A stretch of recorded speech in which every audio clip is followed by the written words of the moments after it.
أعوذ بالله من الشيطان الرجيم بسم الله الرحمن الرحيم بسم الله الرحمن الرحيم والحمد لله رب العالمين والصلاة والسلام على أشرف الأنبياء والمرسلين نبينا محمد وعلى آله وصحبه أجمعين.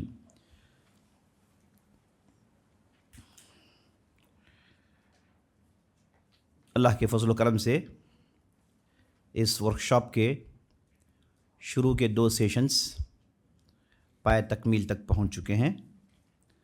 اب یہ آخری سیشن ہے جس کا آغاز ہوا چاہتا ہے. آپ حضرات واقعی 2 مبارکبادوں کے مستحق ہیں. وہ اس لیے کہ اتوار کا دن ہے اور صبح 10 بجے سے آپ ادھر آئے ہوئے ہیں. اب اس کے بعد لنچ کرنے کے بعد پوری ہمت کے ساتھ پھر بڑھ گئے ہیں ماشاءاللہ تبارک اللہ. اس لیے آپ 2 مبارکباد کے مستحق ہیں. ساتھ ساتھ آپ سے گزارش ہے کہ آپ ٹیکا مت لیں کیونکہ یہ ایسی گھڑیاں ہیں کھانے کے بعد ماشاءاللہ تبارک اللہ اچھی خاصی بریانی تو ہے نا آپ کو شیطان اچک لے جا سکتا ہے. اس لیے تھوڑا آپ صبر کریے, تھوڑا آپ ساتھ رہیے. انشاءاللہ یہ اہم موضوع ہم پائے تکمیل تک پہنچا دیں گے انشاءاللہ. تو ہماری گفتگو یہاں پر رہ گئی تھی جہاں پر ہم وضو ٹوٹنے کے بارے میں بات کر رہے تھے. تو وضو اس کی کیا سنتیں ہیں, اس کے کیا فرض ہیں اور اس کا کیا طریقہ ہے, یہ ساری باتیں ہم نے دیکھ لی. اب چلیے دیکھتے ہیں کہ وضو کب ٹوٹتا ہے. وضو ٹوٹنے کے لیے 6 ریزنز ہیں. اس چیپٹر کو اٹھا لیجیے گا. سب سے پہلے جس سے وضو ٹوٹتا ہے, جیسے کہ آپ نے سنا, شرمگاہوں سے کچھ بھی نکل جائے اس سے وضو ٹوٹ جاتا ہے. آگے سے پیچھے سے اللہ سبحانہ وتعالیٰ نے انسانوں کو اسی طریقے سے بنایا ہوا ہے, اور جب ان میں سے ہوا یا پھر پیشاب یا پھر خون جو کچھ بھی ہے اگر نکل جائے تو وضو ٹوٹ جاتا ہے. اب اللہ سبحانہ وتعالیٰ نے انسانیت کے نسل کو باقی رکھنے کے لیے اللہ نے جو انتظام کیا, جو کہ ایک بہت ہی بڑا انوکھا اور بہت ہی عجیب و غریب اللہ نے انتظام کیا. اللہ نے مرد اور عورت کو جوڑ کر نسل بڑھانے کے نظام کو اس دنیا میں رکھا ہے. نہ کہ صرف انسانوں میں بلکہ ہم جانوروں میں دیکھتے ہیں اور ہر قسم کی مخلوقات میں دیکھتے ہیں کہ اللہ نے نر اور مادہ کو جوڑ کے نسل کو آگے بڑھایا ہوا ہے. وہ ہوتا یہ ہے کہ اللہ سبحانہ وتعالی عورتوں کے لیے رحم بنایا ہوا ہے جس میں بچہ ٹکتا ہے, بچہ پلتا ہے اور انسان کی شکل میں وہ باہر نکل آتا ہے. اور عورتوں کے لیے اللہ نے ایک حیض کا نظام بنایا ہوا ہے جس سے یہ رحم سے خون نکل آتا ہے جو عورتوں کی طبیعت کے اعتبار سے اس کی مدت بدلتی رہتی ہے. کسی کو 4 دن تو کسی کو 5, کسی کو 6 تو کسی کو 7, یہ چیزیں بدلتی رہتی ہیں. اور جب اس کے پیٹ میں بچہ رک جاتا ہے, ٹک جاتا ہے, تو یہ غذا بن جاتا ہے, یہ خون غذا بن جاتا ہے جس کے ذریعے سے انسان کے جسم میں ہڈیاں, گوشت, چمڑیاں پلتی ہیں, بڑھتی ہیں. سبحان اللہ. تو اللہ نے ایک عجیب و غریب معجزے کے تحت انسان کی خلقت کی ہے. تو عزیز ساتھیوں, مردوں کے اعضائے تناسل سے یعنی شرمگاہ سے آگے کے 4 چیزیں نکلتی ہیں, یہ جاننا بہت ضروری ہے. پہلا پیشاب جس سے وضو ٹوٹ جاتا ہے. دوسرا ہوتا ہے منی. منی انسان کی خلقت کی بنیاد ہے, اسی سے انسان بنتا ہے, اسی سے انسان بنتا ہے. یہ کبھی پیلے رنگ کا ہوتا ہے تو کبھی سفید رنگ کا ہوتا ہے اور یہ گاڑھا ہوتا ہے, اور یہ جب نکلتا ہے تو آدمی کو لذت محسوس ہوتی ہے, اسی کو منی کہتے ہیں. یہ بھی چیز خارج ہوتی ہے. اسی طریقے سے ایک دوسرا مادہ باہر نکلتا ہے جسے مزی کہتے ہیں, جو ایک جگیٹ مادہ ہوتا ہے جو لذت ساتھ کبھی بغیر لذت کے یہ چیز انسان کو پتہ بھی نہیں چلتا, یہ چیز اسے نکل جاتی ہے, اسے کہتے ہیں مزی. اس کے نکلنے سے وضو ٹوٹ جاتا ہے. اور اس کے علاوہ چوتھی چیز جو خارج ہوتی ہے اسے کہتے ہیں ودی۔ ودی یہ قسم کا سمجھیے کہ یہ بھی ایک مادہ ہے جو ڈاٹس کی شکل میں ہوتا ہے، کبھی پیشاب کے ساتھ بھی باہر نکل جاتا ہے۔ تو ان میں سے پیشاب، مزی اور ودی اگر نکل جائے تو وضو ٹوٹ جاتا ہے۔ البتہ منی اگر خارج ہو جائے تو وہ حدث اکبر میں چلا جاتا ہے، حالت جنابت میں چلا جاتا ہے۔ اس حدث سے باہر نکلنا ہے تو اسے باقاعدہ واجب غسل کرنا پڑتا ہے۔ جب وہ غسل کرتا ہے تو وہ اس جنابت کی حالت سے باہر نکلتا ہے۔ تو اللہ سبحانہ وتعالیٰ نے آدم کی اولاد نروں کے لیے یہ چیز اللہ نے رکھی ہے، اور اس کے برخلاف عورتوں کے لیے وہاں پر حیض کا خون، اور اگر بچہ پیدا ہو جائے تو پیدا ہونے کے بعد عورت کے رحم سے خون نکلتے رہتا ہے۔ اس خون کو نفاس کا خون کہتے ہیں۔ کبھی کبھار یہ 10 دن کے لیے، کبھی 15، کبھی 20 دن، میکسیمم 40 دن کے لیے یہ خون نکلتے رہتا ہے، اسے نفاس کا خون کہتے ہیں۔ اس کے علاوہ ماہواری کے دوران بھی جو خون نکلتا ہے اسے حیض کا خون کہتے ہیں، جو کالے رنگ کا ہوتا ہے، اس میں بدبو ہوتی ہے۔ یہ عام طور پر عورتیں اسے پہچانتی ہیں۔ یہ ساری باتیں دیکھیے یہ جاننے کی ضرورت ہے نا۔ یہ مسائل نہیں جاننے کی وجہ سے خطرناک غلطیاں ہوتی ہیں، خطرناک غلطیاں ہوتی ہیں۔ ان مسائل کو باقاعدہ ایسی کلاسز کی شکل میں پڑھانا چاہیے، اور آپ صلی اللہ علیہ وسلم پڑھاتے تھے اور اپنے اصحاب کو بولتے تھے، اور یہ قرآن کی آیت عام طور پر پڑھا کرتے تھے، ان اللہ لا یستحی من الحق۔ حق کی بات جاننے میں کوئی شرم کی بات نہیں۔ اگر صحیح ذریعے سے آپ کو یہ معلومات نہیں ملیں تو غلط ذریعے سے ملیں گے، لوگ غلط سلط باتیں سکھائیں گے، اور اس کے بعد اچھے خاصے لوگ غلط سلط راستے میں پڑھ کے غلط سلط ان کی عادتیں ہو جاتی ہیں۔ تو اسی ساتھیوں، تو آپ نے سن لیا، تو ان میں سے کوئی بھی چیز اگر انسان کے آگے کی شرمگاہ سے نکل جائے یا پھر پیچھے کی شرمگاہ سے نکل جائے، وضو ٹوٹ جاتا ہے۔ اور اسی طریقے سے وضو ٹوٹ جاتا ہے جب آدمی کا عقل زائل ہو جائے، آدمی سو جائے یہاں تک کہ اسے پتہ نہ چلے کہ کیا ہو رہا ہے۔ عقل کے زائل ہونے سے، یا پھر کچھ مار لگ گیا، تھوڑی دیر کے لیے فینٹ ہو گیا، تھوڑی دیر کے لیے بے ہوش ہو گیا، عقل کا کنٹرول باہر چلا گیا، تو وضو ٹوٹ جاتا ہے۔ سونے سے بھی ایسا ہوتا ہے، یا پھر کبھی دماغ میں مار پڑنے کی وجہ سے، گر جانے کی وجہ سے، یا پھر کوئی باڈی میں کچھ چیزیں ڈیفیشینسی ہو جائے تو کبھی کبھار یہ چیزیں ہو جاتی ہیں، آدمی تھوڑی دیر کے لیے فینٹ ہو جاتا ہے۔ جیسے ہی آدمی اپنے عقل سے باہر نکل جاتا ہے تو ایسی صورت میں اس کا وضو ٹوٹ جاتا ہے۔ نمبر 3، اونٹ کے گوشت کھانے سے وضو ٹوٹ جاتا ہے۔ آپ صلی اللہ علیہ وسلم سے پوچھا گیا، یا رسول اللہ، ہم بکری کا گوشت کھاتے ہیں، کیا یہ گوشت کھانے کے بعد وضو کرنا چاہیے؟ تو نبی صلی اللہ علیہ وسلم نے کہا کہ نہیں۔ تو فوراً ایک صحابی نے پوچھا، یا رسول اللہ، اونٹ کا کیا اونٹ کا گوشت کھانے پر وضو کرنا پڑے گا؟ تو نبی صلی اللہ علیہ وسلم نے کہا ہاں، تو اونٹ کا گوشت آدمی کھائے تو اس کا وضو ٹوٹ جاتا ہے۔ سبحان اللہ۔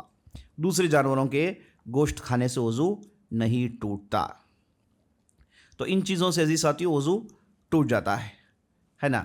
اسی طریقے سے اگر جسم کے کسی دوسرے حصے سے اگر خون زیادہ تعداد میں نکل جائے تو بعض اہل علم کے درمیان وضو ٹوٹ جاتا ہے۔ اگر تھوڑا خون نکل گیا، کہیں کچھ کٹ گیا، کچھ تھوڑا بہت نکل گیا، تو اسے وضو نہیں ٹوٹتا، بلکہ زیادہ مقدار میں اگر خون نکل جائے تو وضو ٹوٹ جاتا ہے۔ تو ان چیزوں سے وضو ٹوٹ جاتا ہے۔ آپ نے اس کی تفصیل سن لی، الحمدللہ۔ چلیے بات آگے بڑھاتے ہیں۔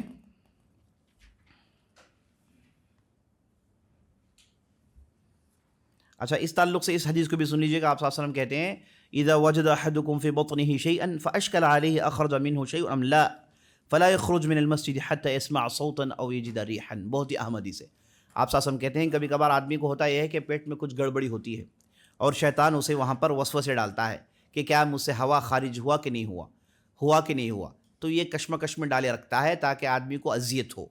شیطان اس چیز کو لے کر بھی وسوسے ڈالتا ہے۔ آپ نے سنا کہ یہ کس کے لیے ایک مستقل شیطان ہے جو ایسے کام کرتا ہے نا، انسان کے وضو کو لے کر وسوسہ ڈالتا ہے، اور اس کے بعد ہوا خارج ہوا کہ نہیں ہوا اسے لے کر وسوسہ ڈالتا ہے نا۔ تو اگر ایسا ہو جائے تو کرے کیا؟ تو نبی صلی اللہ علیہ وسلم نے کہا کہ نہیں، جب تک کہ اس نے کوئی آواز نہیں سن لی، جب تک کہ اسے بو نہیں آ گئی، وہ یہ سمجھیں کہ اس کا وضو نہیں ٹوٹا ہے۔ کب؟ اگر اسے اشکال ہو، اگر یقینی ہو تو پھر اس میں شک نہیں۔ دیکھیے میں نے آپ کو ایک قاعدہ بتا دیا، جو چیز یقین ہے وہ یقین ہے، شک سے وہ یقین زائل نہیں ہوتا، آپ کا شک اثر انداز نہیں، اس کا کوئی معنی نہیں، جو یقین ہے اسے مان کے آگے بڑھیے گا۔ اگر آپ یہ یقینی طور پر جانتے ہیں میرا وضو ٹوٹ گیا تو پھر مان کے چلیے، اگر آپ کو یقینی طور پر معلوم ہے کہ آپ وضو میں ہیں تو ایسی صورت میں اگر کوئی وسوسہ آئے، خلبلی آئے تو آپ اسے نظر انداز کر دیجئے، اس کے طرف دیکھیے مت، ہے نا۔ تو جو یقین ہے اسے لے کر آگے بڑھنا چاہیے، یہی شریعت کا بنیادی قاعدہ ہے۔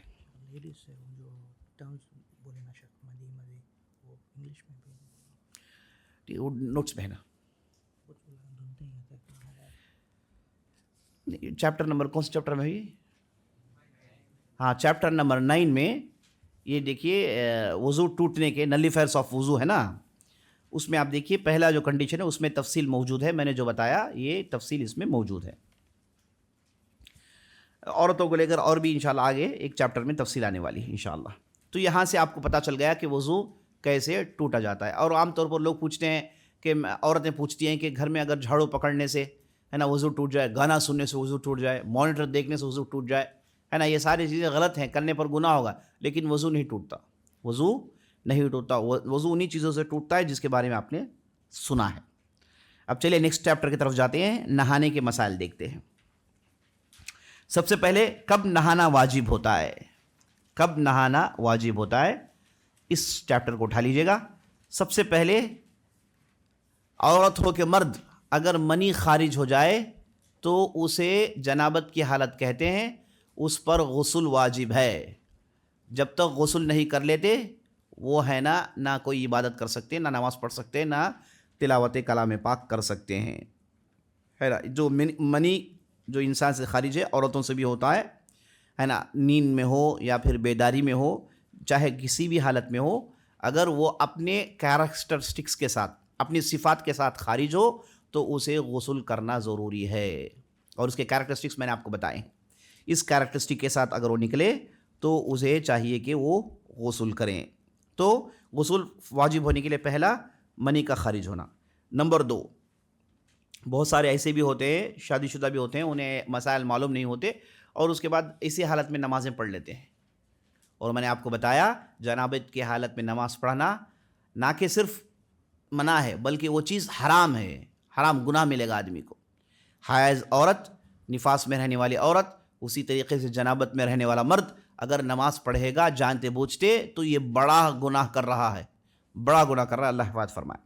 دوسری چیز جس سے غسل کرنا واجب ہے، وہ اگر کوئی شوہر اپنی بیوی سے ہم بستری کرے، ہے نا، جس سے بچہ ہوتا ہے، اگر ایسی ہم بستری ہو جائے تو اسے غسل کرنا اس پر واجب ہوتا ہے۔ یہ نمبر 2۔ نمبر 3، اگر کوئی آدمی اسلام قبول کرے تو اس پر نہانا واجب ہوتا ہے۔ بات چیت نہانے کی چل رہی ہے تو تیسرے نمبر پر ہے، اگر کوئی اسلام قبول کرے تو اس پر نہانا واجب ہوتا ہے۔ اور نمبر 4، موت کے بعد آدمی کو غسل دینا واجب ہے، دفنانے سے پہلے غسل دینا واجب ہے۔ نمبر 4 پر دیکھیے موت ہے، آدمی مر جاتا ہے تو اسے غسل دینا ضروری ہے، تو موت غسل واجب قرار دیتا ہے۔ اور نمبر 5 اور نمبر 6، حیض اور نفاس۔ حیض اور نفاس اگر یہ عورتوں کو ہو جائے تو انہیں ہے نا اس سے باہر آنے کے بعد غسل کرنا چاہیے۔ اس حدیث کو سن لیجئے گا۔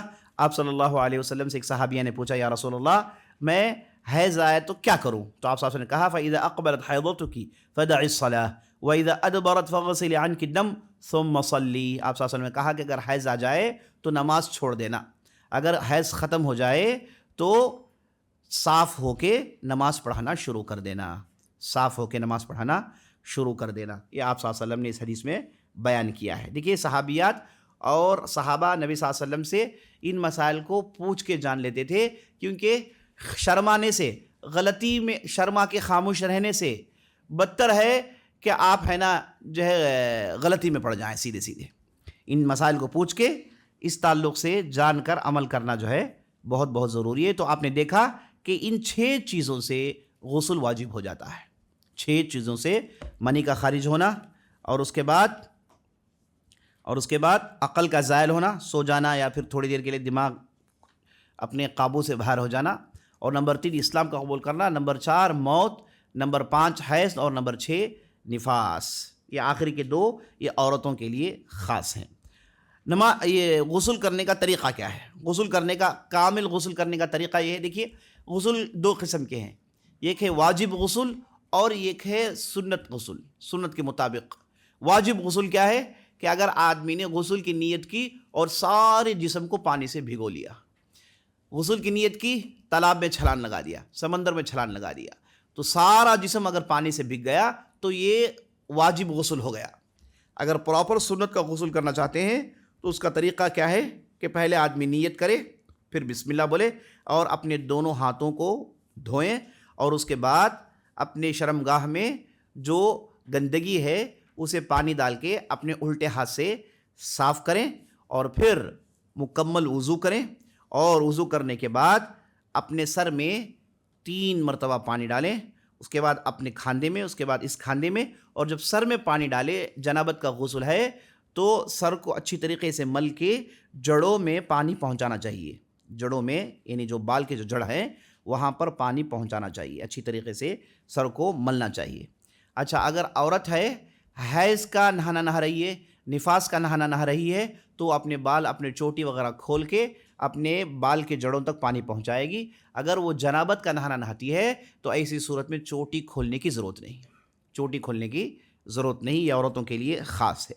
تو اس طریقے سے جڑوں کو اچھی طریقے سے پانی پہنچا کے اس کے بعد سارے جسم میں پانی ڈال لینا، اور جسم کا ہر عضو پانی اس میں پہنچے، ہے نا، جسم کا ہر عضو اس میں پانی پہنچے، جہاں پانی پہنچتا نہیں آپ اسے پانی پہنچائیے۔ تو مکمل اگر پورے جسم میں پانی پہنچ جائے تو یہ اس صورت کے ساتھ اسے کہتے ہیں غسل سنت، سنت کا غسل، سنت کا غسل۔ پہلا والا آپ نے جو سنا وہ تھا واجب کا، جس میں آپ سیدھے پورا پانی اوپر ڈال لیتے ہیں۔ یہ جو دوسرا والا غسل ہے یہ آپ صلی اللہ علیہ وسلم عام طور پر کیا کرتے تھے۔ تو ایسا غسل اگر ہو تو اس سے آدمی جنابت سے باہر آ جاتا ہے۔ عورت اگر حیض میں تھی تو حیض سے باہر آ جاتی ہے، نفاس سے باہر آ جاتی ہے، جنابت سے باہر آ جاتی ہے۔ تو یہ اس طریقے سے غسل کرنے سے جنابت سے باہر آ جاتے ہیں۔ تو یہ ہو گیا غسل کا طریقہ۔ تو دیکھیے الحمدللہ اللہ نے ہماری اس دین میں کیسی کیسی باتوں کو رکھ دیا ہے تاکہ انسان ان چیزوں کو جان کے، انسان کے نیچر کو جان کے، ہے نا، انسان اپنے آپ کو پاک ستھرا کرے، پاک صاف رکھیں۔ پاک صاف جسم میں پاک صاف ذہن ہوتا ہے۔ آدمی پاک صاف ہو تو ہی اچھی سوچ سوچتا ہے نا۔ یہاں تک اسلام میں ہے کہ آدمی پاک صافی کے ساتھ ساتھ وہ اپنے جسم میں خوشبو لگائے، عطر استعمال کرے تاکہ اس سے خوشبو آئے۔ آدمی خوشبو سونگھتا ہے تو اس کا دماغ ٹھکانے رہتا ہے، پازیٹیو وائبز رہتے ہیں۔ آدمی بدبو سنتا ہے تو اس کا دل ڈسٹرس میں چلے آتا ہے۔ تو اس لیے خوشبو کے استعمال کرنے کا بھی اسلام میں حکم ہے۔ یہاں تک ہے کہ اگر آدمی اپنی جائیداد میں سے 1/3 صرف عطر خریدنے میں لگا دیتا ہے تو بھی اسراف مانا نہیں جائے گا۔ عطر خریدنے میں اسراف نہیں ہے، مہنگے سے مہنگی چیز آدمی عطر کے خرید سکتا ہے، لیکن اپنی حالت بھی دیکھ لیں، کمائی 10,000 روپے کی ہے، 5,000 روپے کا عطر لے کر آئے تو لوگ بیوقوف کہیں گے، ہے نا۔ فلاں لگاتے ہیں تو ان کے انکم کے حساب سے وہ لاتے ہیں، آپ اپنے انکم کے حساب سے کام کریے۔ بہرحال ہر آدمی کے لیے عطر تو موجود ہے، عطر کا استعمال کرنا بہت بہت ضروری ہے، حالانکہ وہ واجب تو نہیں، سنت میں اس کا شمار ہوتا ہے۔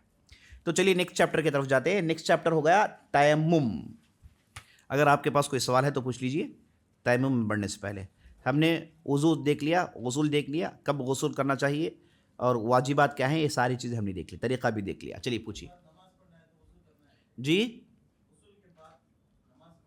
ہاں، یہ مشہور سوال کر رہے ہیں کہ غسل کے بعد اگر نماز پڑھنا ہے تو کیا پھر سے وضو کرنا ہے؟ جواب ہے کہ نہیں، آپ نے غسل ہی کر لیا۔ وضو تو آپ بعض حصوں کو پوچھتے ہیں، دھوتے ہیں، غسل میں تو سارا جسم آپ دھوتے ہیں، ہے کہ نہیں؟ تو اس اعتبار سے غسل آپ نے کر لیا تو جائیے سیدھے نماز پڑھیے، جائیے سیدھے نماز پڑھیے، دوبارہ وضو کرنے کی کوئی ضرورت نہیں۔ البتہ ٹوٹ جائے، ہے نا، وضو جن چیزوں سے وضو ٹوٹتا ہے ان میں سے کچھ ہو گیا تو پھر آپ کو تو وضو کرنا پڑے گا۔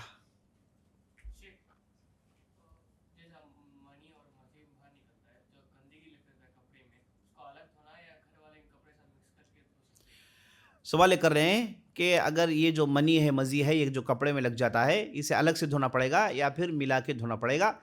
دیکھیے یہ اگر صابن کے ساتھ ڈال دیتے ہیں تو یہ جو گندگی ہوتی ہے بڑی مطلب دوسرے غلاظت جیسی نہیں ہے، بلکہ بعض اہل علم نے منی کو نجس کہا ہی نہیں، بعض اہل علم نے منی کو طاہر مانا ہے، منی کو طاہر مانا ہے۔ کیسے بھائی نجس ہوگا؟ انسان تو اسی سے بنتا ہے، کیا انسان کی خلقت نجس سے شروع ہوتی ہے؟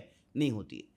تو اس اعتبار سے اگر آپ اپنے گھر والوں کے کپڑوں کے ساتھ صابن میں ڈال کے دھوتے ہیں تو کوئی حرج نہیں، انشاءاللہ کوئی حرج نہیں۔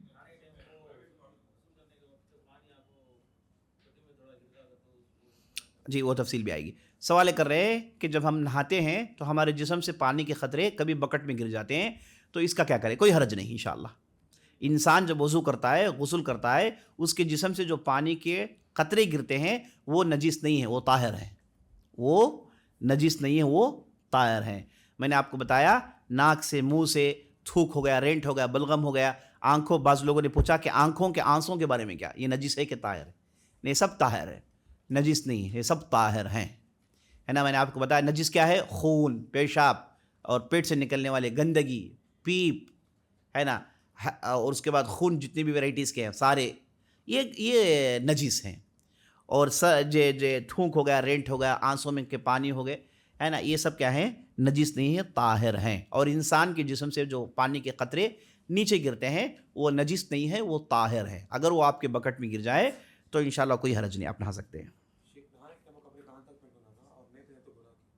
سوال یہ کر رہے ہیں کہ جب ہم نہاتے ہیں تو کیسے نہائیں؟ کیا پورے کپڑے پہن کر نہائیں یا پھر کیسے نہائیں؟ دیکھیے اگر آپ پورے کپڑے اتار کے نہانا چاہتے ہیں تو بیٹھ جائیں، بیٹھ کے آپ اپنے پورے کپڑے اتار کے نہا سکتے ہیں، کوئی حرج نہیں۔ اگر آپ کوئی کپڑا پہن کے اپنے سطر کو چھپا کے آپ نہانا چاہتے ہیں تو آپ کھڑ کے بھی نہا سکتے ہیں۔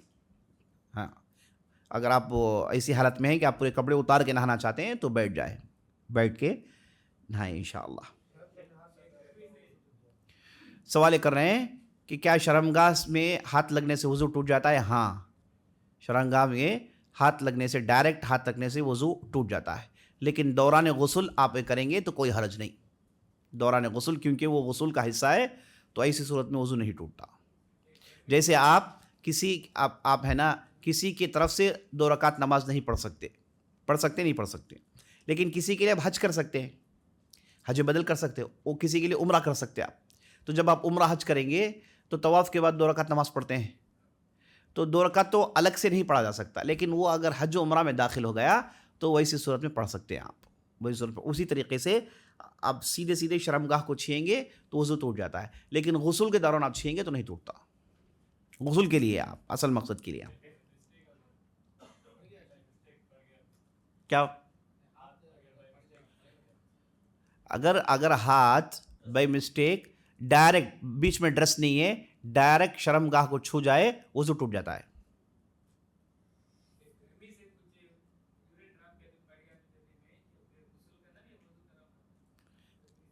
گرمی سے کہاں؟ کپڑوں میں؟ دیکھیے اگر پیشاب ہو جائے، پیشاب کے قطرے نکلے تو وضو ٹوٹ جاتا ہے، نہانے کی ضرورت نہیں، وضو ٹوٹ جاتا ہے، اور جس حصے میں پڑ گئے وہاں پر پانی سے آپ دھو دیں گے۔ اور میں نے آپ کو بتایا وہ تفصیل آپ کے سامنے آئے گی، جن چیزوں کو نچھڑنا چاہیے انہیں نچھڑنا چاہیے، کپڑے میں ڈال کے تھوڑا آپ نچھڑ دیں گے تو انشاءاللہ آپ کا وہ صاف ہوگا، اس کے بعد وضو کر کے نماز پڑھیے گا۔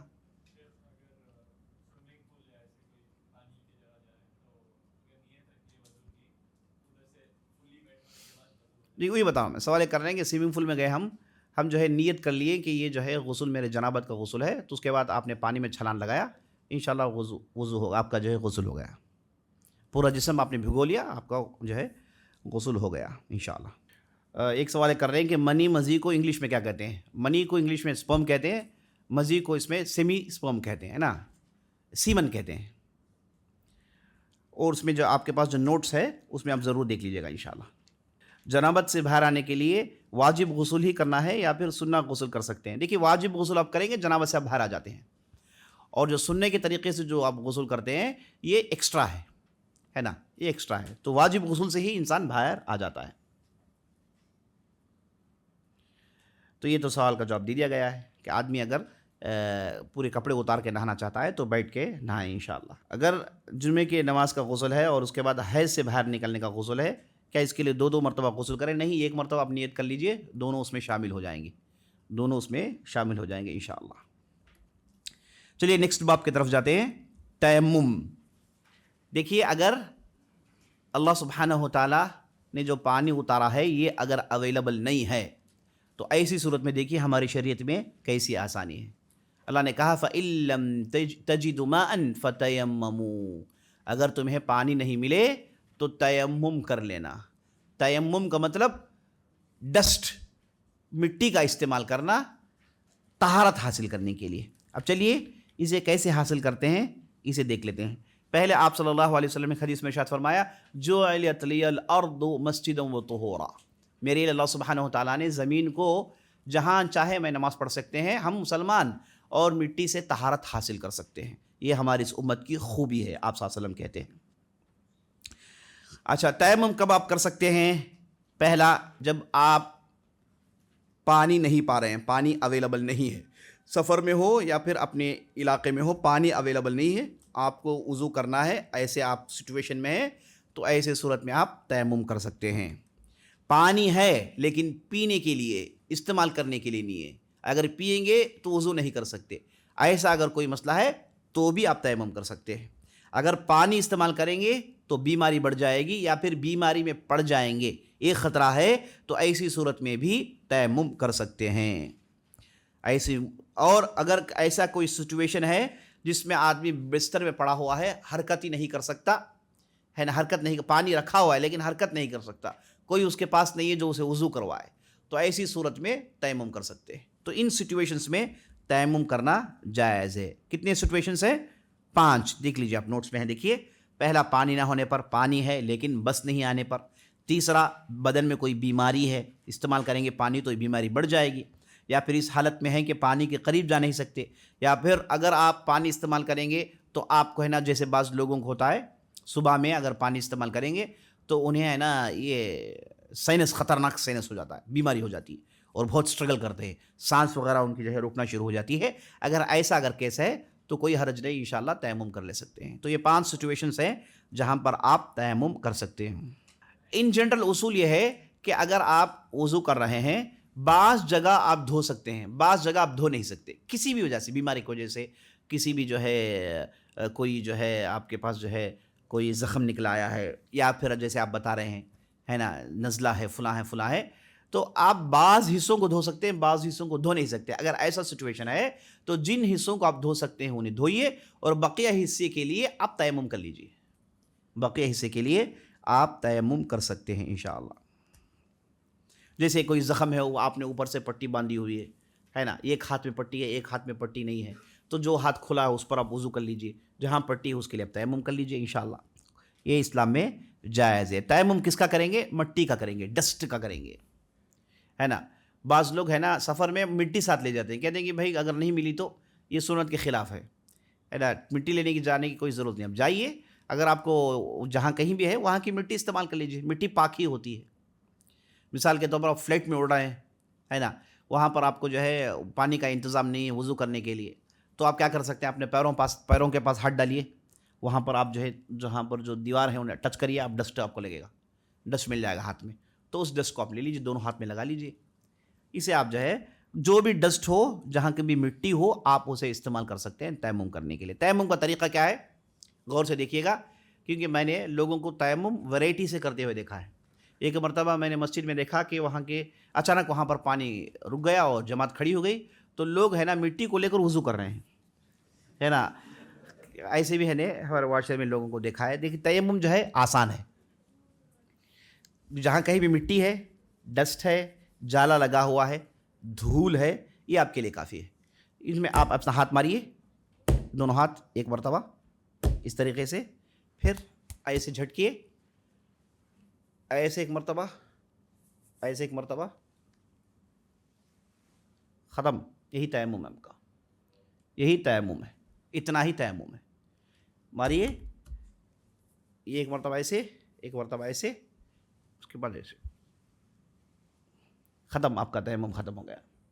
ہاتھ دھونا، پار دھونا ہے نا، یہ پانی میں، تیمم میں نہیں، اسی سے آپ کا تیمم ختم ہو جاتا ہے الحمدللہ. اچھا، تیمم کب ٹوٹتا ہے؟ جن چیزوں سے وضو ٹوٹتا ہے تیمم بھی ٹوٹ جاتا ہے. اور جیسے ہی پانی مل گیا آپ استعمال کر سکتے ہیں، تو آپ کو استعمال کرنا ہے. مثال کے طور پر عصر کا وقت آیا، آپ نے پانی ڈھونڈا، آپ نے تیمم کر کے نماز پڑھ لی، تھوڑا آگے بڑھے 1 گھنٹے کے بعد آپ کو پانی مل گیا، اب کیا کریں؟ کوئی حرج نہیں، آپ نے تو نماز پڑھ لی ہے، اب دوبارہ پڑھنے کی ضرورت نہیں ہے، دوبارہ پڑھنے کی ضرورت نہیں ہے۔ تو جن جن چیزوں سے وضو ٹوٹتا ہے ان سے تیمم بھی ٹوٹ جاتا ہے، اور جیسے ہی پانی اویلیبل ہو گیا آپ اسے استعمال کر سکتے ہیں، تو ایسی صورت میں تیمم نہیں چلے گا، ایسی صورت میں تیمم نہیں چلے گا۔ یہ تیمم کے مختصر اہم مسائل ہیں جو آپ کے سامنے آ گئے الحمدللہ۔ دیکھیے ہماری شریعت کو اللہ نے کتنا آسان کیا ہوا ہے۔ آپ کے پاس پانی نہیں تو مٹی استعمال کر لیجیے، اگر مٹی بھی استعمال نہیں کر سکتے، ایسا کوئی سچویشن ہے جہاں مٹی بھی اویلیبل نہیں ہے، پانی بھی نہیں، مٹی بھی نہیں، تو ایسی صورت میں آپ کچھ بھی نہیں کر سکتے، سیدھے نماز پڑھ لیجیے۔ پانی بھی نہیں ہے، مٹی بھی نہیں ہے، تو ایسی صورت میں آپ سیدھے سیدھے نماز پڑھ لیجیے۔ اس کے بعد کا چیپٹر دیکھیے، یہ بہت ہی اہم چیپٹر ہے، اس میں نجاست کو کیسے صاف کرنا ہے اس کے بارے میں گفتگو ہے نا۔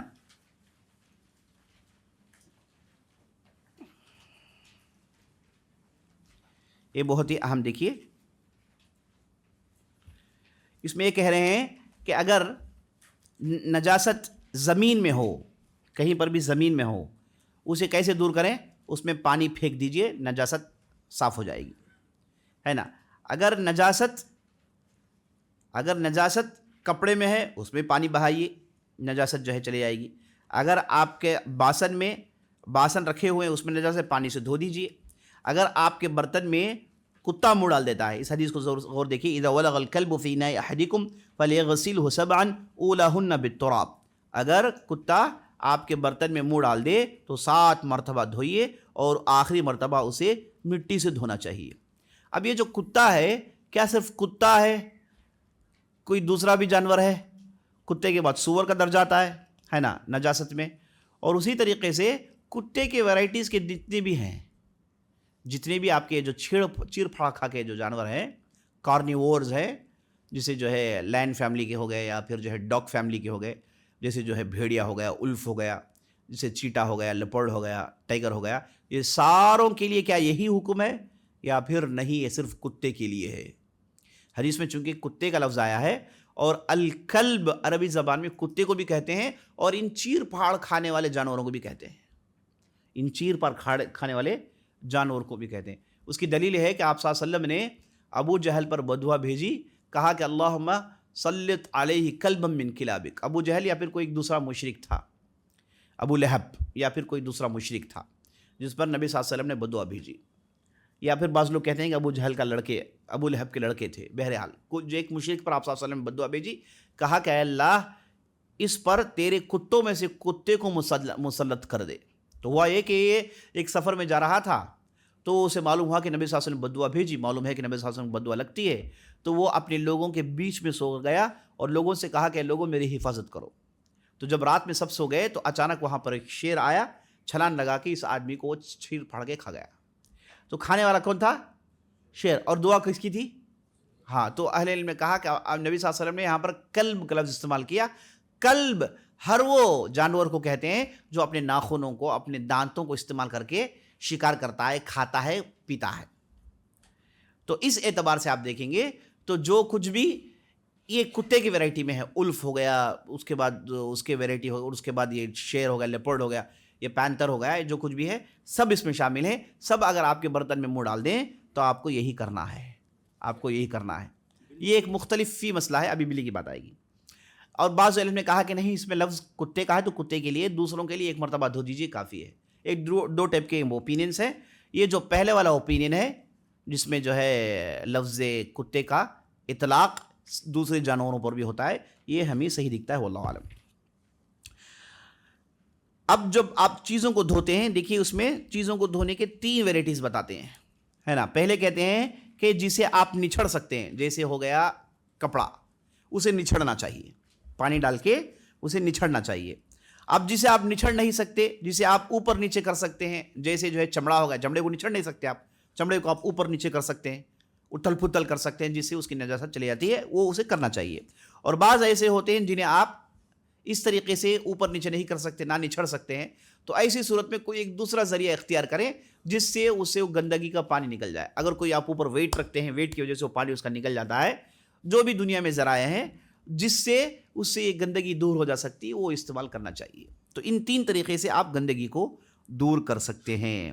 اب چلیے اس بات کو سن لیجئے, اگر کسی کے کپڑے میں پیشاب گر گیا تو اس کپڑے کا کیا کریں؟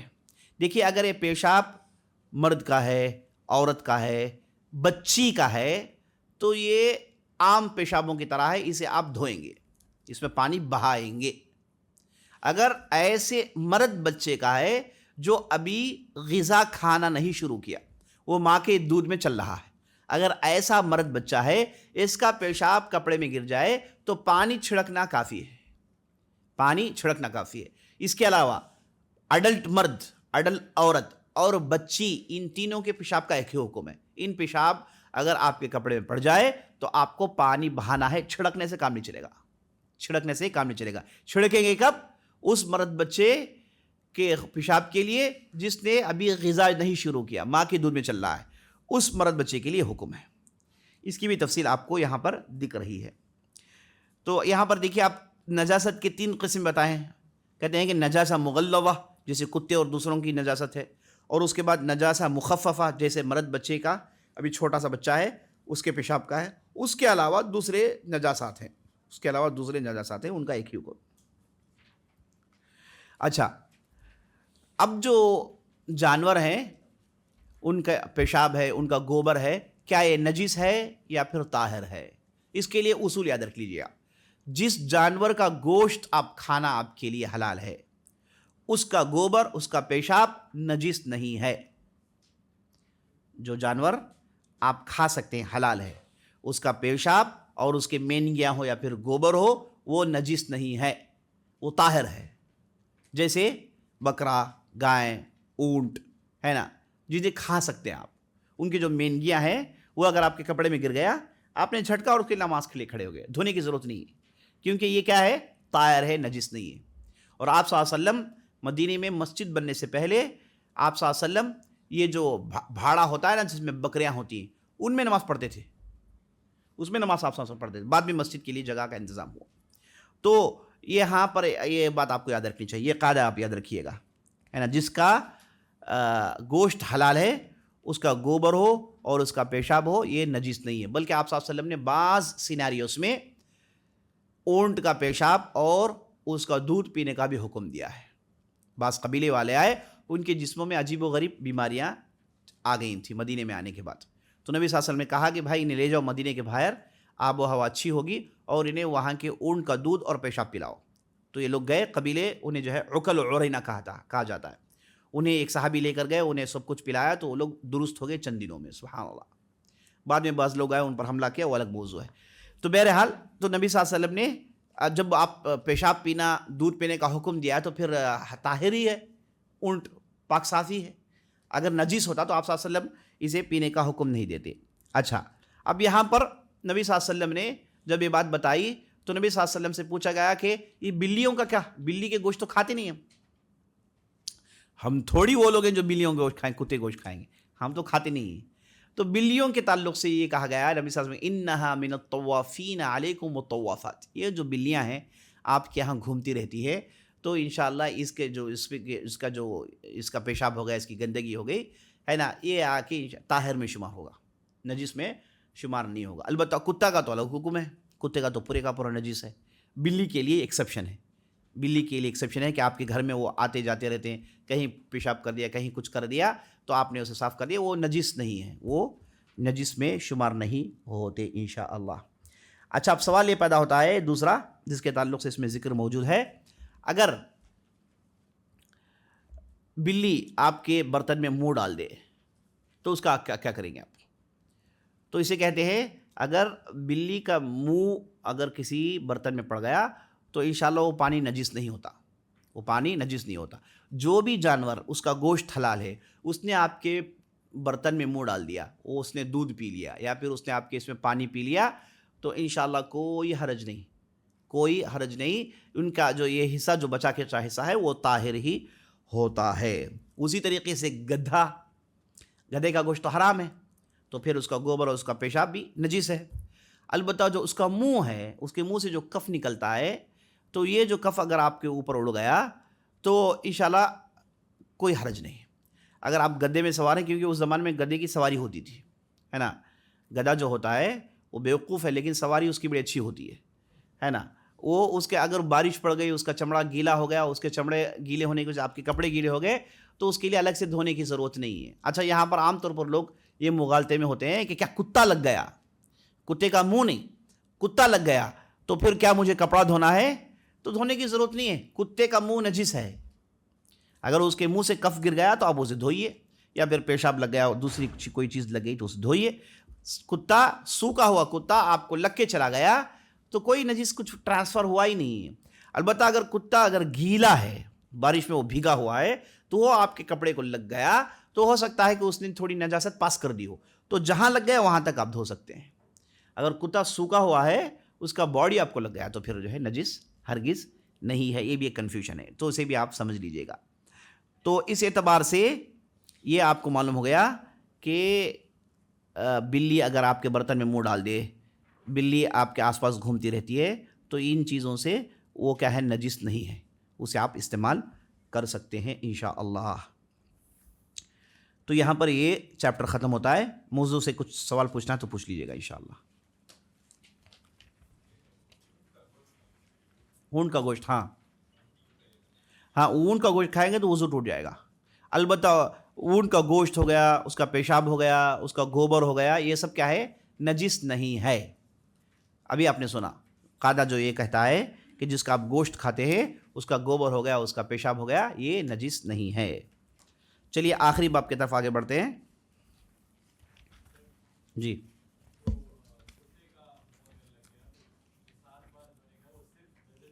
ایگزیکٹلی سوال کر رہے ہیں کہ کتے کا منہ لگنے پر جو 7 مرتبہ جو دھونے کا حکم ہے, یہ صرف برتنوں کے لیے.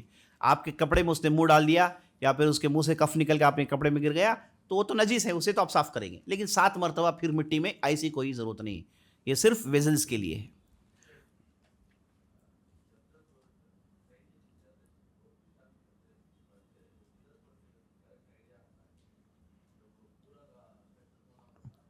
سوال کر رہے ہیں کہ کبھی کبھار بعض لوگوں کو پیشاب کے خطرے نکل جاتے ہیں اور کپڑے کے کس حصے میں گرے پتہ نہیں چلتا, تو ایسی صورت میں کیسے صاف کریں, ہے نا, یہی سوال ہے نا آپ کا. ہاں ٹرین کے, ہاں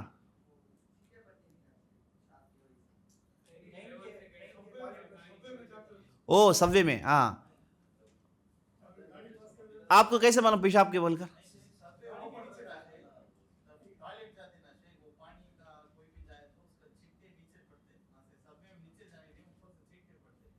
ہاں بھائی, اوپر سے جو ہے پیشابی بول کیسے معلوم آپ کو؟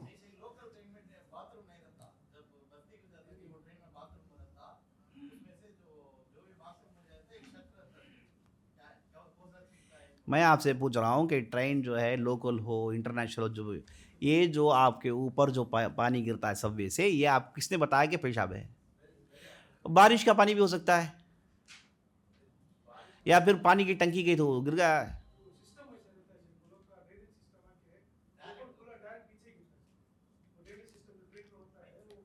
وہ سیدھے نیچے گرتا ہے.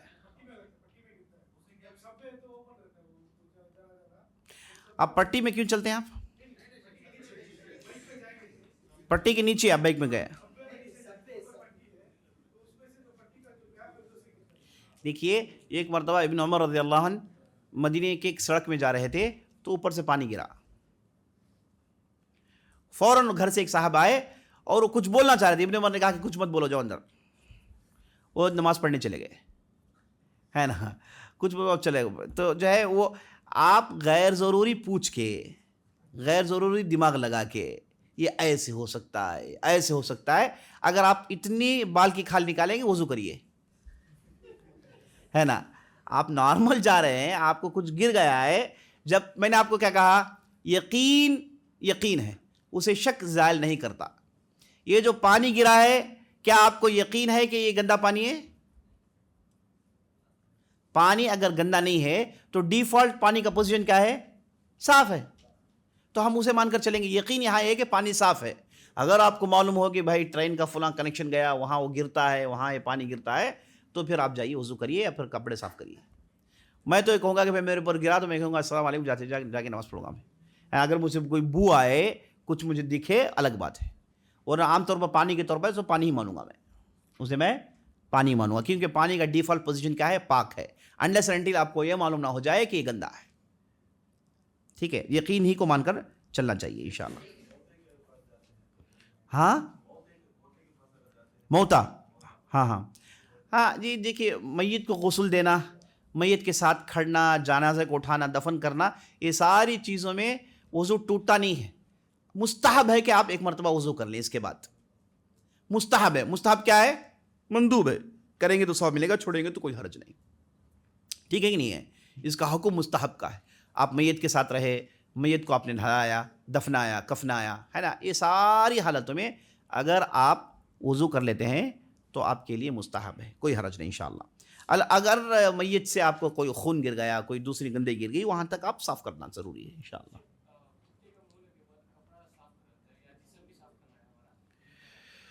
نہیں، اگر آپ کو معلوم ہے کہ یہ صرف کپڑے تک کا ہے، جسم کو نہیں لگا ہے، تو پھر کپڑا خالی صاف کریے. اگر آپ کو معلوم ہے کہ جسم کو لگا ہے تو جسم بھی صاف کریے انشاءاللہ. چلیے آخری باب کی طرف آگے بڑھتے ہیں.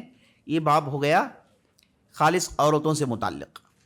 اس میں حیض اور نفاس کے احکامات بتائے گئے ہیں، اور میں نے آپ کو بتا دیا حیض ایک ایسا خون ہے جو رحم سے نکلتا ہے.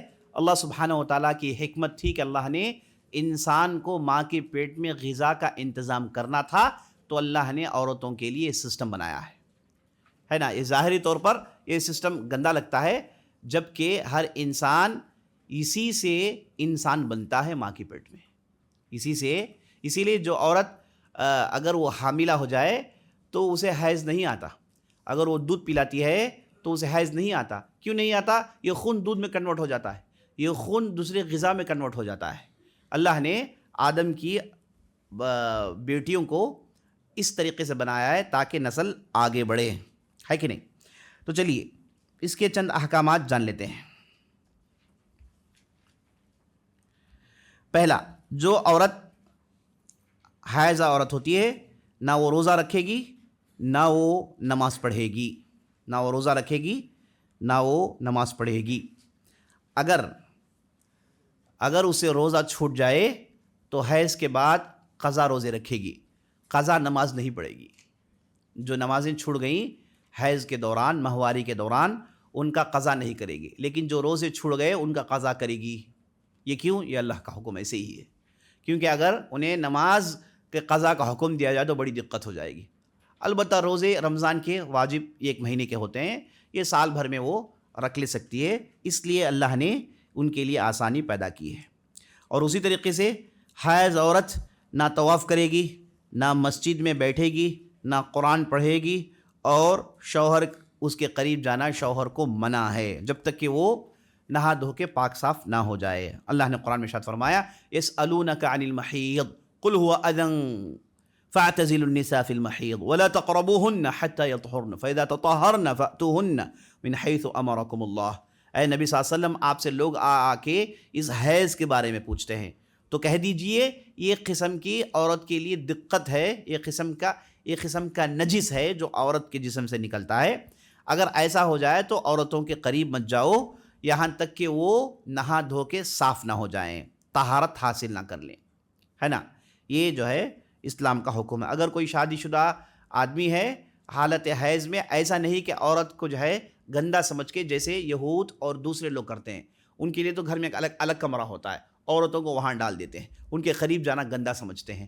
اسلام نے ایسا نہیں کیا. یہ تو نیچرل ہے، یہ تو نیچر چیز ہے. اس میں کیا، ہاں خون گندا ہے، اس کی حفاظت اسے جو ہے نہیں گرنے دینا چاہیے، لیکن اس کا مطلب نہیں کہ عورت کو بالکل جو ہے اسے گندا سمجھا جائے، ایسا بالکل نہیں. یہاں تک کہ روایت میں آتا ہے کہ ایک مرتبہ آپ صلی اللہ علیہ وسلم کے بغل میں عائشہ رضی اللہ عنہا سو رہی تھی، تو وہ اچانک اٹھ کے جانے لگی. تو نبی صلی اللہ علیہ وسلم نے پوچھا کہ کیا ہو گیا؟ تو انہیں دیکھ کر نبی صلی اللہ علیہ وسلم سمجھ گئے کہ حیض شروع ہو گیا ہے. تو نبی صلی اللہ علیہ وسلم نے کہا کہ کہاں جا رہے؟ چلو میرے بازو کو بیٹھو. آپ صلی اللہ علیہ وسلم نے بلا کے اپنے بازو بٹھا لیا، اپنے بغل میں بٹھا لیا، اپنے قریب بٹھا لیا، قریب ہو گیا آپ صلی اللہ علیہ وسلم. تو یہ یہود ہیں جو ایسی حالت میں عورتوں کو، پوری عورت کو گندا سمجھتے ہیں. بلکہ یہود و نصارہ کے پاس پوری فتنے کی، فساد کی جڑ عورت ہوتی ہے. اسی لیے وہ ہے نا ایو کہتے ہیں. ایو ہے نا کیا ہے؟ گناہ کو کہتے ہیں، ایول سے نکلا ہوا لفظ ہے. حالانکہ اسلام ان چیزوں کو مانتا نہیں. عورت یہ اللہ کی ایک مخلوق ہے نا، مردوں کے بعد اللہ نے انہیں بنایا ہے، تو یہ ان کا بالکل نیچر ہے، ایسی صورت میں جو کام کرنا ہے، ورنہ وہ پوری کی پوری گندی یا پھر نجیس نہیں ہوتی جیسے ہم دوسرے مذاہب میں دیکھتے ہیں. اسے آپ اچھی طریقے سے جان لیجئے گا.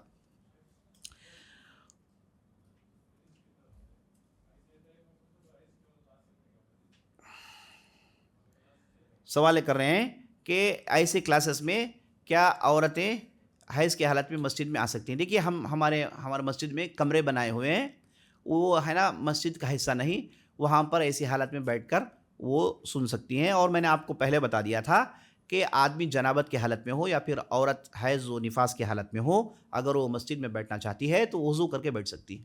حالت وضو میں وہ مسجد میں بیٹھ سکتے ہیں انشاءاللہ. البتہ نماز عبادتیں دو نہیں کریں گی. اور اسی طریقے سے شوہر کے لیے جائز نہیں کہ حائض عورت کو طلاق دے، ہے نا، حائض عورت کو طلاق دینا یہ بھی جائز نہیں ہے. اور اسی طریقے سے اگر حیض کا مدت ختم ہو گیا ہے، اس کے بعد اگر عورت کوئی جو ہے گرے ڈسچارج، یلو ڈسچارج دیکھتی ہے تو اسے نظر انداز کرے، وہ حیض نہیں ہے. اگر حیض کے پیریڈ میں یہ نظر آئے تو وہ حیض ہے، اسے بھی جان لیجئے گا.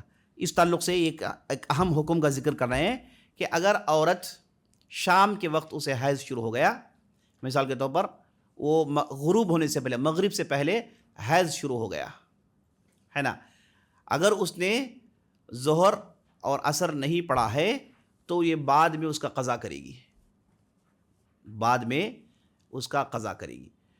اگر عورت مغرب سے پہلے وہ طہارت حاصل کر لیتی ہے، مغرب سے پہلے طہارت حاصل کر لیتی ہے تو اس وقت کا ظہر اور عصر پڑے گی. اگر رات میں طہارت حاصل کرتی ہے تو مغرب عشاء پڑے گی. یہ نہیں کہے گی کہ بھائی میں نے اب یہ طہارت حاصل کی، ظہر کا وقت ہو گیا ہے، عصر کا وقت ہو گیا، نہیں. اگر مغرب سے پہلے وہ طہارت حاصل کرے گی، ظہر اور عصر اس کا وہ قضا کرے گی. اسی طریقے سے اگر رات میں وہ طہارت حاصل کرتی ہے، مغرب و عشاء قضا کرے گی. یہ ایک اہم تنبیہ ہے جو یہاں وہ کر رہے ہیں انشاءاللہ. اچھا، یہ باتیں ہو گئی حیض کو لے کر. اب ہوتا یہ ہے کہ بعض عورتوں کو کبھی کبھار کمزوری ہو جاتی ہے، بعضوں کو بیماری ہو جاتی ہے، وہ ان سے جو ہے حیض اس کے پیریڈ کے بعد بھی وہ خون جاری رہتا ہے، پیریڈ ہونے کے باوجود وہ خون جاری رہتا ہے. اس قسم کے خون کو استحاضہ کہتے ہیں. اس کے لیے الگ حکم ہے، اس کے لیے الگ حکم ہے. اب اس کی 3 حالتیں ہیں، اس کی 3 حالتیں غور سے سنیے گا. استحاضہ وہ خون ہے جو حیض کے مدت کے بعد بھی آ رہا ہوتا ہے. اگر یہ کسی عورت کو شروع ہو جائے تو اب ہے نا اس کی 3 حالتیں ہیں. پہلی حالت یہ ہے کہ اس عورت کو اس کے ایام معلوم ہیں، تو ایسی صورت میں ان ایام میں روزہ نہیں رکھے گی، ان ایام میں نماز نہیں پڑھے گی، اور اس کے بعد بھی یہ خون اگر جاری ہو تو اس کے بعد ہر نماز کے لیے وضو کر کے نماز پڑھے گی. اس کا جو ریگولر دن ہے اس دن فقط حیض سمجھے گی. وہ جیسے ہی دوسرے دن شروع ہو جائے پھر بھی خون جاری ہے تو ایسی صورت میں وضو کر کے ہر نماز پڑھے گی، اور اس کے بعد یہ گندگی پھیل نہ جائے اس کی وہ حفاظت کرے گی کپڑے کے ذریعے سے، دوسری چیزوں کے ذریعے سے. یہ پہلی حالت ہے. دوسری حالت یہ ہے کہ بعض عورتیں دونوں خونوں میں فرق کر سکتی ہیں. یہ حیض کا خون ہے اور یہ استحاضہ کا خون ہے، تو اگر فرق کر سکتی ہیں تو فرق کے مطابق عمل کرتے جائیں. اور تیسری حالت یہ ہے کہ نہ ان کے پاس کوئی ریگولر ٹائم ہے، نہ ان کے پاس کوئی ہے نا فرق کرنے کے لیے کوئی ذریعہ ہے، تو ایسی صورت میں وہ اپنے خاندان والوں کو دیکھے گی، اپنی ماں، اپنے دوسرے جو بہنیں ہیں ان کا جو ٹائم ہے وہ ٹائم میں یہ بھی ہے سمجھ کے اس وقت نہ روزہ رکھے گی نہ نماز پڑھے گی، اور اسی ایام کو مان کے چلے گی. ان کے حساب سے وہ اپنے جو ہے ٹائم کو بنا لے گی. 3 حالتیں ہیں. حیض کا خون نکل کے ختم ہو جائے تو حیض ختم ہو جاتا ہے. بعض عورتوں کو یہ ختم نہیں ہوتا، یہ چلتے رہتا ہے بیماری کی وجہ سے، دوسری وجہ سے. تو جب چلتے رہتا ہے تو اسے استحاضہ کہتے ہیں. اس کی 3 صورتیں ہو گئی.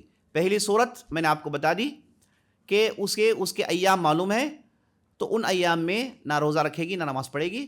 وہ ایام جیسے ہی ختم ہو گئے روزہ رکھے گی، نماز پڑھے گی، لیکن ہر نماز کے لیے وضو کرے گی. دوسری سچویشن ایسا ہے کہ وہ خون میں فرق کر سکتی ہے، تو جب خون میں فرق کر سکتی ہے تو ایسی صورت میں وہ فرق جو کرے گی اس کے حساب سے عمل کرے گی کہ یہ فلاں خون ہے، حیض کا خون ہے تو حیض مانے گی، استحاضہ خون ہے تو استحاضہ مانے گی۔ تیسری صورت یہ ہے کہ اسے کا کوئی پراپر پیریڈ نہیں ہے، تو ایسی صورت میں اپنے خاندان والوں کو دیکھ کے ان کے ایام کے حساب سے وہ اپنے ماہواری کو کرے گی، نماز نہیں پڑھے گی، روزہ چھوڑے گی۔ اس کے بعد جو پیریڈ ہے اس میں پھر ہر نماز کے لیے وضو کر کے نماز پڑھے گی۔ یہ 3 صورتیں ہیں استحاضہ کو لے کے۔ یہ ایسے مسائل ہیں جن میں عام طور پر عورتوں سے خطرناک غلطیاں ہوتی ہیں، تو جن باتیں جو آپ کے سامنے آ گئی، بہت ساری باتیں جو ہے سامنے نہیں آ سکتی ہیں، اس میں جو ہے ڈیٹیلز موجود ہیں انگلش میں، اسے ضرور پڑھ لیجئے گا۔ اگر سوال آپ کے ذہن میں کوئی ہے تو پوچھ سکتے ہیں انشاءاللہ۔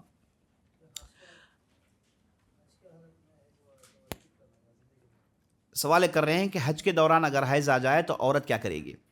حج کے دوران حیض آ جائے تو انتظار کرے گی، سب کچھ کرے گی، مسجد الحرام میں نہیں جائے گی، طواف نہیں کرے گی، ہے نا، مینا جا سکتی ہے، عرفہ جا سکتی ہے، دوسرے جو بھی احکامات ہے کرے گی، سوائے یہ کہ مسجد میں نہیں جائے گی، طواف نہیں کرے گی، انتظار کرے گی جب تک کہ وہ حیض سے باہر نکل جائے۔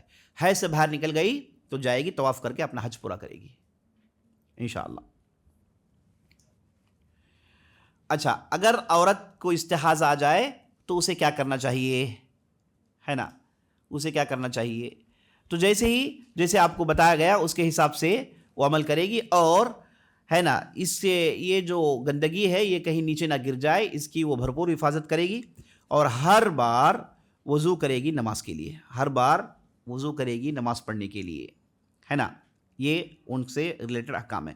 اب آ جائیے نفاس پر، اب آ جائیے، وقت ہوا چاہتا ہے انشاءاللہ ختم کر لیں گے۔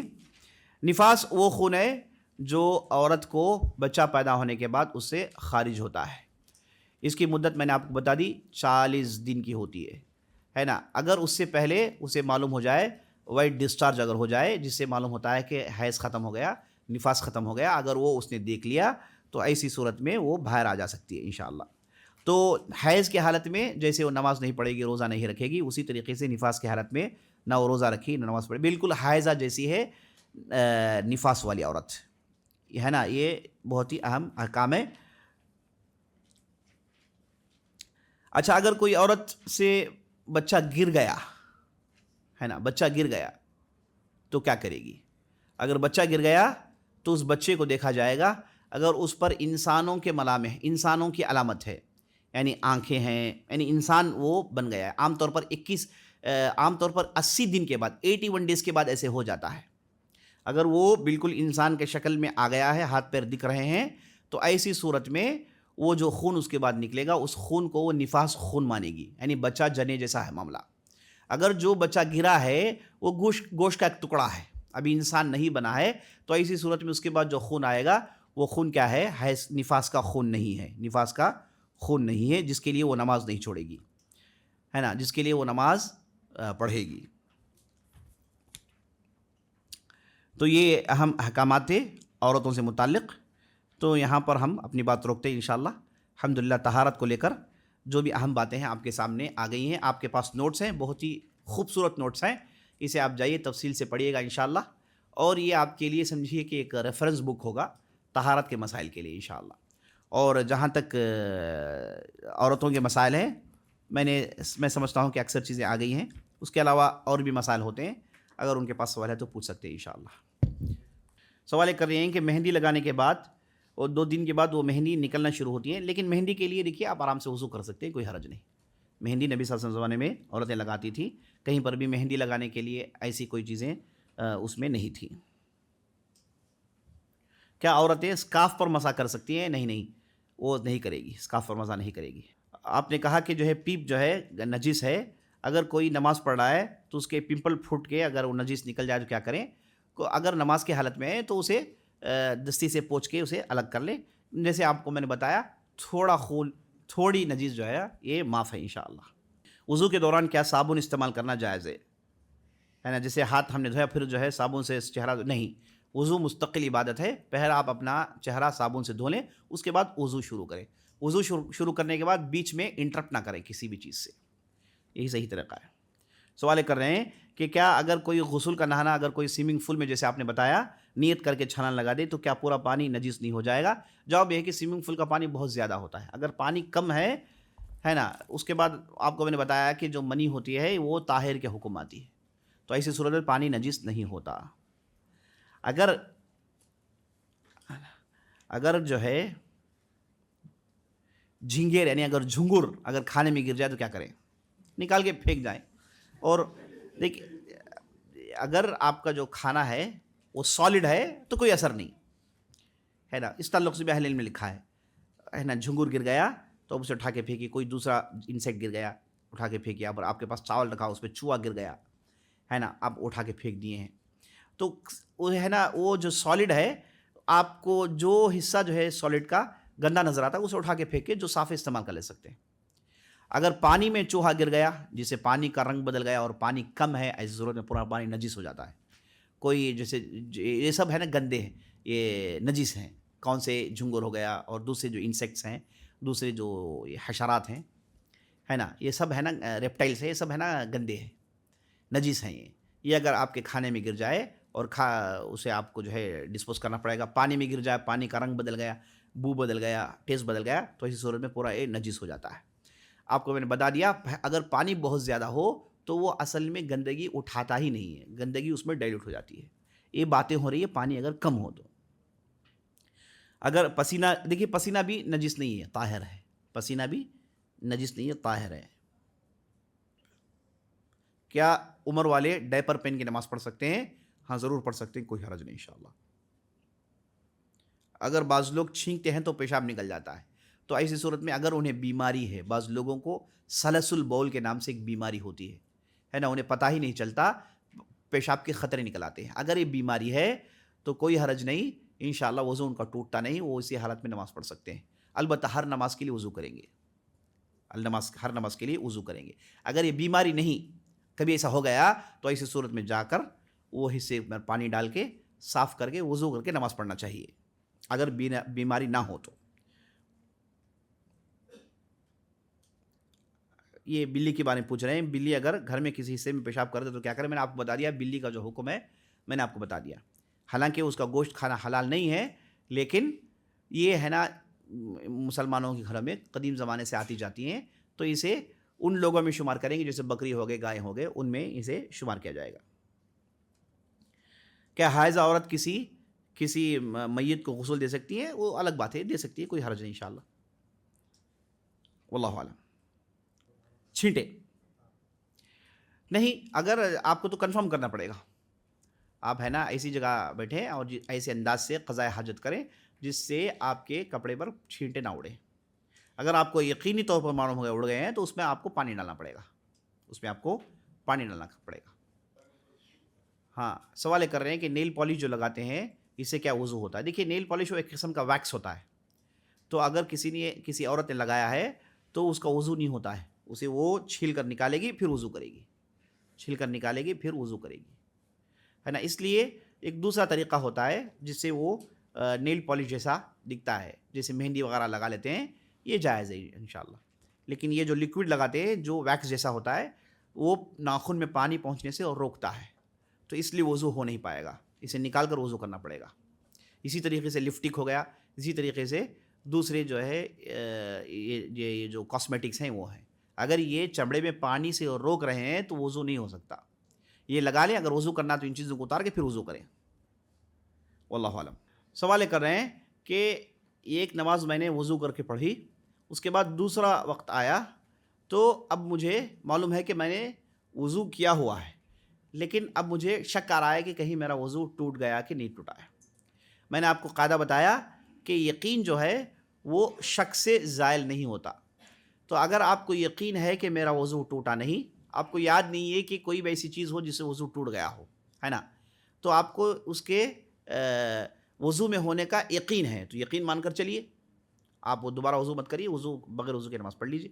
اگر آپ کو یقین ہے کہ آپ کا وضو ٹوٹ گیا ہے تو پھر آپ جو ہے دوبارہ وضو کریے. تو یقین جو چیز ہے اسے مان کر آپ چلیے گا. آپ صلی اللہ علیہ وسلم نے اسے ایک رکعتوں میں بھی کہا ہے. اگر کسی کو شک آ گیا کہ وہ دوسری رکعت میں یا پھر تیسری رکعت میں ہے تو یقین کو مان کر چلے. یقین کیا ہے؟ 2 رکعت تو پڑھا ہوا ہے، یقین ہے. تو جو یقین ہے 2 رکعت اسے مان کر چلیں، وہ تیسری رکعت میں جو شک ہے اس کے لیے دوبارہ پڑھ کے سجدے سے ہو کر لیں، ہے نا. جو یقین ہے اسے مان کر چلیں. تو آپ خود معلوم ہوگا کہ بھائی آپ تھوڑا سوچیں کہ یقین کیا ہے. میں نے تو وضو کیا ہے، اس کے بعد جو بھی وضو ٹوٹا ہے اس سے کچھ یاد نہیں ہے، ویسا کچھ ہوا ہی نہیں ہے، تو پھر آپ کا وضو ہے، آپ دوبارہ نماز پڑھ سکتے ہیں. لیکن ہر نماز کے لیے مستقل وضو کرنا یہ مستحبات میں سے ہے. ہر نماز کے لیے وضو کر کے نماز پڑھنا یہ مستحبات میں سے ہے. کیا مطلب مستحبات؟ کریں گے تو ثواب ملے گا، چھوڑیں گے تو کوئی حرج نہیں انشاءاللہ. سوال کر رہے ہیں کہ کبھی ہوتا یہ ہے کہ لباس ٹائٹ ہونے کی وجہ سے ہم بیٹھ کر پیشاب نہیں کر سکتے، کیا کھڑ کے کر سکتے ہیں؟ دیکھیے نبی صلی اللہ علیہ وسلم نے ہمیشہ بیٹھ کر ہی کیا ہے. بعض 1-2 ایسے کیسز آتے ہیں جس میں آپ صلی اللہ علیہ وسلم نے کھڑ کے کیا ہے، لیکن وہ ایسی جگہ تھی جہاں پر بیٹھ نہیں سکتے تھے. تو جب آدمی بیٹھ کر کرتا ہے تو وہ پوری گندگی باہر نکلتی ہے. یہ صحت کے لیے بہت ہی اچھا ہے. کھڑ کے کریں گے تو صحت کے لیے اچھا نہیں ہے نا، صحت کے لیے اچھا نہیں ہے، اور یورین انفیکشنز اور دوسری چیزیں آتی ہیں. یہ ایک بات. دوسری بات یہ ہے کہ مردوں کا جو لباس ہوگا وہ ٹائٹ نہیں ہوگا، اس کا لباس تو فری ہونا چاہیے. یہی ڈیفالٹ پوزیشن ہے کہ ٹائٹ لباس پہنیں گے اس سے آپ کو جو ہے بہت تکلیف ہوگی. ٹائٹ لباس نہیں ہونا چاہیے جس سے انسان کا جسم دکھے، ایسا لباس ہرگز نہیں ہونا چاہیے. اگر کوئی ایسا پہن گیا ہے تو اسے جو ہے بیٹھنا ممکن نہیں ہے، تو کیا کرے گا؟ کھڑ کر ہی کرے گا. تو میں نے آپ کو بتا دیا کھڑ کے کرنا یہ سنت کے خلاف ہے. واللہ اعلم.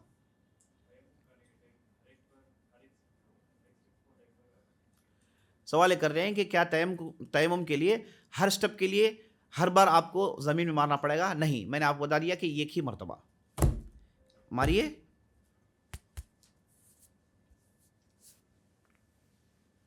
ہو گیا آپ کا تیمم. سوال کر رہے ہیں کہ ہم جب جانور ذبح کرتے ہیں تو اس کا خون اوپر پڑ جاتا ہے تو کیا کریں؟ خون نجس ہے، تو آپ کے جو کپڑے میں جو حصے میں خون پڑ گیا ہے اسے آپ کو دھونا پڑے گا. چونکہ کپڑے آپ نچھڑ سکتے ہیں تو پانی ڈال کر اسے نچھڑیے، ہے نا. اس کے بعد آپ جائیے اس میں نماز پڑھیے، کوئی حرج نہیں انشاءاللہ. دونوں جائز ہیں. سوال کر رہے ہیں کہ تیمم پہلے ہاتھ کا مسح کریں گے یا پھر چہرہ؟ دونوں جائز ہے. اگر آپ چہرہ کر کے ہاتھ کرنا چاہتے ہیں یا پھر ہاتھ کر کے چہرہ کرنا چاہتے ہیں کوئی حرج نہیں انشاءاللہ. میں نے آپ کو بتا دیا واش روم، ہمارے یہاں واش روم ہے، ان کے یہاں ریسٹ روم ہے. تو ہم جائیں گے واش کر کے نکل آئیں گے، واش کے علاوہ ہم کوئی دوسرا کام نہیں کریں گے، ہے نا. فون دیکھنا، بات چیت کرنا. ارے بھائی صاحب، یہ دوران قضاء حاجت بات کرنے والے پر اللہ کی لعنت آئی ہے، کھانے والے پر، بات کرنے والے پر اللہ کی لعنت آئی ہے. تو پتہ نہیں ایسا کیسا لوگ کر لیتے ہیں. ہاں صحیح بات ہے نا. یہ انڈین ٹوائلٹ جو ہوتا ہے اس سے انسان کی جو ہے پوری چیزیں باہر پراپر غلاظت نکل جاتی ہے. آدمی کی صحت کے لیے انڈین ٹوائلٹ ہی جو ہے صحیح ہے. یہ جو ویسٹرن ٹوائلٹ ہے تو اس سے جو ہے دقت ہوتی ہے، دقت ہوتی ہے. تو اس میں بھی پہلا الٹا پیر کریں، اس کے بعد سیدھا پیر کریں، اس کے علاوہ کوئی چارہ نہیں کر سکتے آپ. سوال کر رہے ہیں کہ نہاتے وقت ہم واش روم میں ہیں، کیا ہم بات نہیں کر سکتے؟ آپ واش روم میں بات نہیں کریں گے آپ انلیس انٹل بہت ہی سیریس معاملہ ہے. اب بات کرے بغیر آپ رہ نہیں سکتے، پھنس گئے ایسا کچھ ہے، یہ الگ بات ہے. لیکن ایسے ہی چپ کے فون اٹینڈ کر کے بات کرنا بالکل جائز نہیں. یہاں پر سوال یہ کیا گیا استحاضہ کب تک ویٹ کرنا ہے؟ میں نے آپ کو بتا دیا یہ وہ خون ہے جو بیماری کی وجہ سے نکلتا ہے، تو یہ اس سے ویٹ کرنے کی ضرورت نہیں ہے. اگر آپ نے میری بات سنی ہوتی تو آپ کو معلوم ہوتا ویٹ کرنے کی ضرورت نہیں ہے. اگر استحاضہ آپ کو معلوم ہو گیا اور آپ کے ایام آپ کو معلوم ہے تو آپ کے ایام میں آپ ہے نا نماز پڑھیں گی، روزہ رکھیں گی، ویٹ کریں گی. جیسے آپ کے ایام ختم ہو گئے اس کے بعد اگر خون جاری ہے تو کوئی بات نہیں، آپ ہر نماز کے لیے وضو کر کے نماز پڑھنا شروع کر دیں. میں نے استحاضہ کو لے کے 3 کیسز بتائے تھے، ان میں سے دیکھیں کہ آپ کا کون سا کیس سوٹیبل ہے، اس کے مطابق آپ عمل کریے انشاءاللہ. سوال کر رہے ہیں کہ ایک صاحب کے ہاتھ میں ہے نا بینڈیج ہے تو وہ کیسے تیمم کریں؟ تیمم کے لیے بینڈیج کا کیا تعلق؟ تیمم تو آپ ہتھیلی پوچھیں، چہرہ پوچھتے ہیں، ہے نا، اسے کوئی تعلق نہیں. اگر استحاضہ ہے تو عمرہ کیسا کریں؟ وہی ہے نا، یہ جو گندگی جو ہے کہیں نیچے نہ گرے، اس کا بھرپور انتظام کریں. بھرپور انتظام کرنے کے بعد وضو کر کے پھر جو ہے آپ جا کے طواف کر سکتی ہیں انشاءاللہ. واللہ اعلم. ٹھیک ہے، مجلس ختم کر لیتے ہیں. اللہ سے دعا کرتے ہیں کہ اللہ سبحانہ و تعالی ہم نے جو کچھ کہا، جو کچھ سنا، اس پر ہم پر عمل کرنے کی توفیق بخشے. اللہ سے دعا کرتے ہیں کہ اللہ سبحانہ و تعالی ہماری اس بیٹھک کو قبول فرمائے. ماشاءاللہ تبارک اللہ، صبح 10 بجے سے بیٹھے ہوئے ہیں، مختلف باتیں سن رہے ہیں، ہم نے بہت ساری باتیں سیکھی، نوٹ کی الحمدللہ. اللہ سے دعا کرتے ہیں کہ اللہ سبحانہ و تعالی ہمارے اس بیٹھک کو قبول فرمائے، ہمارے محنتوں کو قبول فرمائے. انشاءاللہ آئندہ پھر ورک شاپ ہوگا تو آپ حضرات سے گزارش ہے کہ آپ آئیں اور اسی طریقے سے باتیں سیکھیں. اگر آپ کے پاس کوئی رائے ہے ورک شاپ کو لے کر دینا چاہتے ہیں، بولنا چاہتے ہیں، نیکسٹ ورک شاپ کا اگر کوئی ٹاپک آپ کے ذہن میں ہے، بتانا چاہتے ہیں، تو آپ کے لیے بالکل جائز ہے کہ آپ آ کے انشاءاللہ بتا سکتے ہیں. سوال کر رہے ہیں کہ بعض لوگوں کو مائیگرین پین ہے جو 15 دن تک چلتا ہے، کہ ایسی صورت میں کیا تیمم کر سکتے ہیں؟ اگر ڈاکٹر نے آپ سے کہا کہ آپ نہائیں گے تو یہ بیماری بڑھ سکتی ہے یا پھر سیویئر ہو سکتی ہے، تو ایسی صورت میں آپ انشاءاللہ تیمم کر سکتے ہیں، تیمم کر سکتے ہیں. یاد رکھ لے، تیمم وضو کا بھی بدل ہے، غسل کا بھی بدل ہے. اگر کسی پر غسل واجب ہے، پانی نہیں، تیمم کرے گا. تیمم وضو کا بھی بدل ہے، غسل کا بھی بدل ہے. واللہ عالم. چلیے 3 سوالات پوچھ لیتے ہیں. پہلا سوال،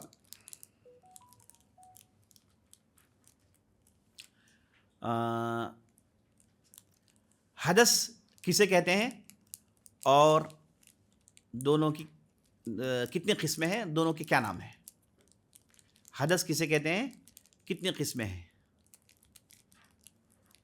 نیند میں غل ہیں کیا لوگ؟ آپ بتائیے. اکبر. حدث اصغر کا مطلب کیا ہے؟ بے وضو کی حالت.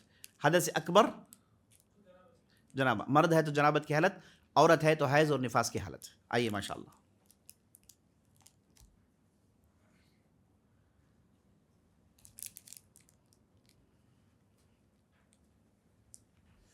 جزاک اللہ خیر. دوسرا سوال، طہارت کا ڈیفینیشن کیا ہے؟ عربی میں جو میں لکھوا تھا، کون بولیں گے؟ طہارت کا ڈیفینیشن عربی میں نے لکھوایا تھا، کون؟ آپ بولیے. ہاں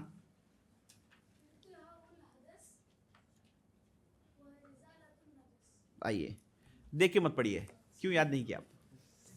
ارتفاع الحدث و ازالۃ النجس. ماشاءاللہ مبارک. نام کیا آپ کا؟ عبد الحد کے لڑکے. اچھا ماشاءاللہ. آخری سوال،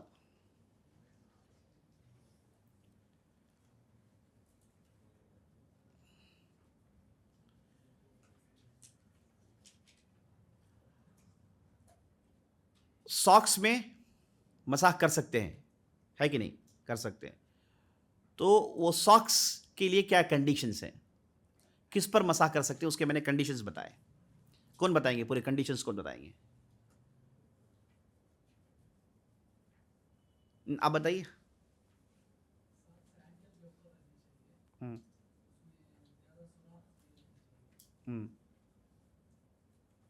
پورے کنڈیشنز بتائیے. آپ بتائیے زید.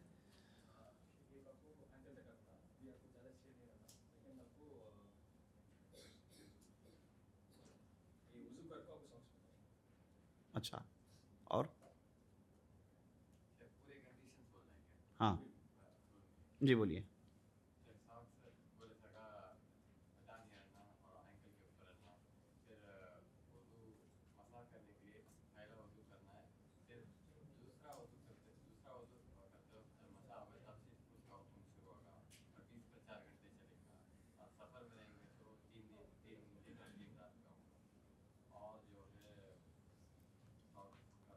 مسح کرنے کا طریقہ کیا ہے؟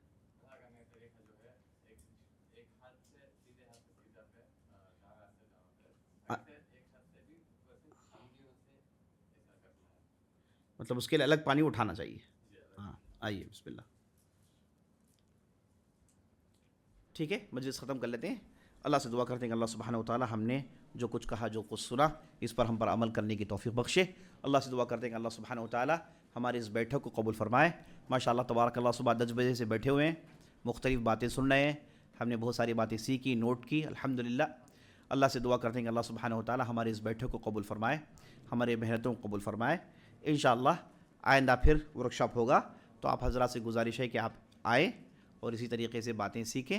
اگر آپ کے پاس کوئی رائے ہے ورک شاپ کو لے کر دینا چاہتے ہیں، بولنا چاہتے ہیں، نیکسٹ ورک شاپ کا اگر کوئی ٹاپک آپ کے ذہن میں ہیں، بتانا چاہتے ہیں، تو آپ کے لیے بالکل جائز ہے کہ آپ آ کے انشاءاللہ بتا سکتے ہیں۔